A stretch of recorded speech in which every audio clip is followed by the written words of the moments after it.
Fala, meu amigo, fala, minha amiga, você que está me assistindo. Para quem se lembra, eu sou o professor Matheus, professor de História, e venho aqui hoje, nesse vídeo, ajudar você a trabalhar com as atividades de História disponibilizadas pelo Estado de Minas Gerais. Para quem já conhece, para quem já está trabalhando, nós iremos trabalhar hoje com um plano de estudo tutorado, oferecido pela Secretaria de Estado de Educação do Estado de Minas Gerais. Iremos trabalhar com a semana 4. Num conjunto de 4 semanas, falaremos da semana 4 do primeiro volume disponibilizado para você. Para quem não tem esse material, galera, fica tranquilo, eu sei que você tem, mas aquele que ainda está atrasadinho, mas vai correr atrás do prejuízo, vai lá no site disponibilizado pela Secretaria do Estado, que é o site estudeemcasa.educacau.mg.gov.br. Vai lá, pega o seu material e vem com a gente para essas resoluções que vão ser super tranquilas, porque a gente vai fazer uma revisão de conteúdo, ok? A gente está nesse projetinho, nas aulas de História, para trabalhar com essa ideia de resolução. E na aula de hoje, nós iremos falar sobre as mudanças e permanências com a chegada da família real. Para quem se lembra, galera, é aquele momento conhecido por período joanino, quando a família real sai de Portugal e vem para o Brasil. Mas para a gente então conhecer isso, nós estamos dentro de um projeto maior, o projeto Escola Online. Você não conhece? Então vem comigo.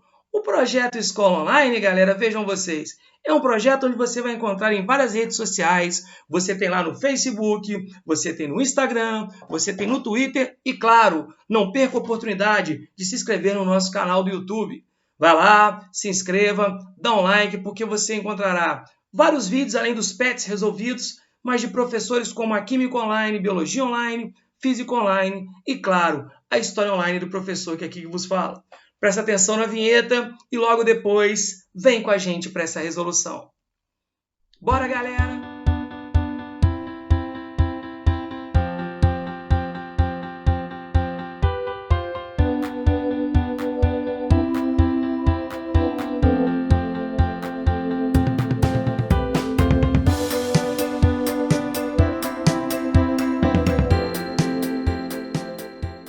Bora, galera! Vamos começar as atividades, porque o tempo urge, a Sapucaí é grande. Vamos lá, galera? Então, atividade número 1, o que ela fala? Bom, fala o seguinte, a presença da família real portuguesa trouxe transformações para o Brasil, principalmente para o Rio de Janeiro. Para o Rio, foi um período de transformações culturais, econômicas e políticas. Tratava-se de adequar a cidade ao seu novo papel, sede da administração portuguesa. Com base no que você pesquisou, que eu sei que pesquisou, você leu e também assistiu ao vídeo, responda no seu caderno ao que se pede. Vamos lá para a gente poder fechar as atividades com chave de ouro? Bom, o que a gente está pedindo aqui? Que motivos levariam a família real a deixar todas as pompas da Europa e vir morar aqui no Brasil? Galera, você que já estudou vai lembrar que a Europa está tendo um fenômeno chamado Napoleão Bonaparte. E querendo ou não, galera, Napoleão, na sua ideia de transformar a França dentro da o quê? Da principal potência europeia, entre os anos de 1799 e 1815, ele sacudiu a Europa. E disposto a, na verdade, ser a grande força europeia e destronar a Inglaterra, que todo mundo sabe era a principal potência, o que o Napoleão vai fazer? Ele vai impor o bloqueio continental. Também chamado de Decreto de Berlim, o bloqueio continental foi aquela decisão tomada por ele, onde ele proibia, basicamente, todo o país europeu a comprar da Inglaterra. Qual que era a lógica? Ou você compra da França, ou você compra da Inglaterra. E você pode estar se perguntando, mas Matheus, e se eu quiser comprar da Inglaterra? O Napoleão diz, tudo bem. O máximo que vai acontecer é que eu irei invadir o seu país. Então o Napoleão deixou bem claro, ou você compra meu produto, ou você compra meu produto. Porque repara, por que bloqueio continental? Porque eu estou bloqueando a Inglaterra, que é uma ilha, de fazer mercado com o continente europeu. E todo mundo sabe que Portugal, que tinha uma relação muito mais próspera, muito mais intensa com a Inglaterra, fica naquela sinuca de bico. E na época, para você que se lembra, né, moçada, Portugal, que era governado por Dom João VI, tem uma atitude que muita gente diz não ser lá muito confiável. não faz nem sai da moita. O que ele fala? Ele vira para o Napoleão e diz: Napoleão, fica tranquilo, porque o meu fechamento é você. Mas no fundo ele ganhava tempo, porque ele já vinha pensando, já vinha articulando junto com a Inglaterra uma forma de fugir para o Brasil. Então era a sua principal colônia. Então quando eu falo dos motivos que levariam, fica claro você lembrar que, olha só, os motivos são a não adesão por parte de Portugal, que não aceita o bloqueio continental, ou seja, Portugal prefere manter comércio com a Inglaterra do que comércio com a França. Então, quando Napoleão impõe o Dom João, na época, rei de Portugal, vejam vocês, acaba dando uma pernada. Inclusive, para quem sabe dessa história, Napoleão Bonaparte até diz que um dos poucos homens que o enganou foi, na verdade, Dom João VI, porque Napoleão jurava que Portugal iria fechar com a França, mas no fundo ele estava ganhando tempo para transferir a corte para cá, num período que nós conhecemos como que? Como período joanino, que é o período onde a família real portuguesa, para fugir de Napoleão, governada por Dom João VI, vão transformar, vejam vocês, galera, o Brasil em sede da monarquia portuguesa. Então tá aqui, a não adesão fez com que a família real fugisse para cá, fazendo com que o Brasil se transformasse na sede administrativa de Portugal. Perfeito? Então isso é claro, você se lembra, você não tem dificuldade. Então é só lembrar do período joanino ligado ao período napoleônico e o bloqueio continental. Show de bola? Vamos lá, galera, vamos continuar. A atividade 2, vejam vocês, você tem um quadro, a gente aqui vai falar sobre as mudanças e permanências no Brasil com a chegada da família real no Rio de Janeiro. O que é isso? Eu quero que vocês entendam o que vai mudar e o que vai permanecer com a vinda da família real. Alguns falam ser bom, outros falam ser ruim. Nosso quadrinho eu dividi aqui em 2 etapas. A gente vai ver o setor, as mudanças e a permanência. Vamos então falar rapidinho sobre eles, tá? Porque você já viu esse conteúdo. Na infraestrutura, foi bom? Quais as mudanças que eu tive? Galera, existem mudanças positivas, porque não há como negar que você está recebendo a corte portuguesa. Cerca de 15 mil pessoas vêm para cá. Então, para transformar o Brasil em moldes europeus, você vai reestruturar boa parte do Brasil, principalmente o Rio de Janeiro.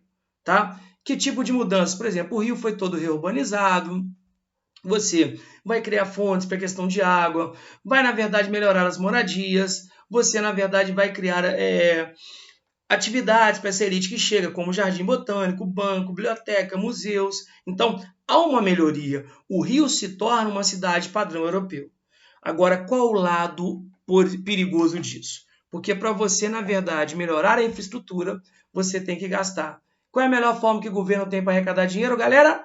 Imposto. Então, você primeiro vai aumentar a cobrança sobre a população pobre, que vai estar pagando por mudanças que eles não vão usar, e principalmente, como eu faço um Rio europeu, um Rio de luxo, eu vou excluir as camadas mais pobres. Porque como eu estou reestruturando todo o centro, os aluguéis, as moradias ficaram muito caras. O que eu faço? Eu começo a tirar as camadas mais pobres das áreas mais valorizadas e começo a mandar para as periferias. Por isso a gente, quando vai falar sobre favelização, sobre a exclusão das classes mais baixas, isso fica claro, porque é uma permanência que, infelizmente, até hoje nos é comum. Perfeito? Tem um lado positivo, mas eu tenho um lado perigoso, como permanências. Economicamente, qual é o lado bom? Né? Reza a lenda que o Brasil, economicamente, vai dar uma certa guinada, com algumas transformações, mas principalmente, você vai lembrar que a primeira e grande medida tomada por Portugal ao chegar aqui no Brasil foi no ano de 1808, ainda em Salvador, porque antes de desembarcarem no Rio, pararam em Salvador, uma viagem que dura quase 55 dias. Então, quando eles chegam em Salvador, foi tomada uma medida muito importante. Grave esse momento, 1808, abertura dos portos às nações amigas. O que eu estou deixando claro? Que economicamente o Brasil não precisa mais necessariamente comprar só de Portugal, mesmo porque a corte portuguesa aqui está. Então, o que eu estou falando? Eu estou literalmente o quê? Rompendo o pacto e posso comprar de nações amigas. Agora, toma cuidado, que quando eu leio nação amiga, eu estou me referindo à Inglaterra. Então, há uma mudança sim, mas qual é a permanência? Porque, galera, parece que não, que o Brasil está quebrando o pacto, mas não. Eu falo com os meus alunos que o Brasil está mudando de dono. Porque se antigamente éramos explorados por Portugal, agora quem nos assume é basicamente a Inglaterra, porque nós mantemos a dependência do Brasil em relação à metrópole europeia.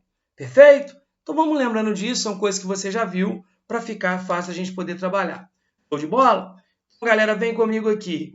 Continuando, mudanças políticas, sociais, costumeiras e culturais. Politicamente, qual é a grande mudança? Reza a lenda que quando a família real chega aqui, em 1815 o Brasil deixa de ser uma suposta colônia e ele é levado à condição de Reino Unido de Portugal e Algarves. Então o que é? Você, na verdade, entre aspas, se torna mais do que uma colônia. E outra, você também se torna sede da monarquia portuguesa.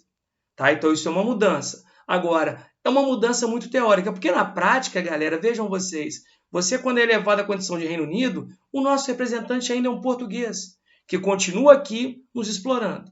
Então, politicamente, o Brasil ainda não rompe, mas dá um primeiro passo para que você depois venha a independência. Mas, infelizmente, eu mesmo me colocando na condição de Reino Unido, permaneço colônia. Sociedade teve mudança? Claro que teve, porque você começa a europeizar a sociedade. Ou seja, como estão chegando muitos europeus, você começa a mudar os costumes. Né? Você traz salões, então o Brasil passa a ter uma cara mais europeia. Tá? Mas, infelizmente, galera, qual é o grande perigo disso? Porque para atender essa demanda, você não só mantém, como aumenta o número de escravos. Porque, vejam, a escravidão era uma realidade no Brasil nessa época. Tá? Então, presta atenção que a corda arrebenta para o lado mais fraco. Costumes. Se há mudanças sociais, há mudanças costumeiras, como, por exemplo, a mulher sofre uma primeira mudança positiva. Eu tiro um pouco a mulher daquele papel do lar e a mulher passa a frequentar espaços públicos, ruas, teatros. Você começa a trazer o quê? Costumes europeus, como abertura de salões, lojas de moda. Qual é o lado ruim? Porque o Brasil continua a copiar o modelo de fora. No Brasil, por exemplo, imagina, as pessoas usavam terno, gravata, fraque de veludo no Rio de Janeiro. Imagina Rio, 40 graus. Então isso às vezes não é muito bom, tá? Porque você desvaloriza os costumes locais para copiar o modelo europeu.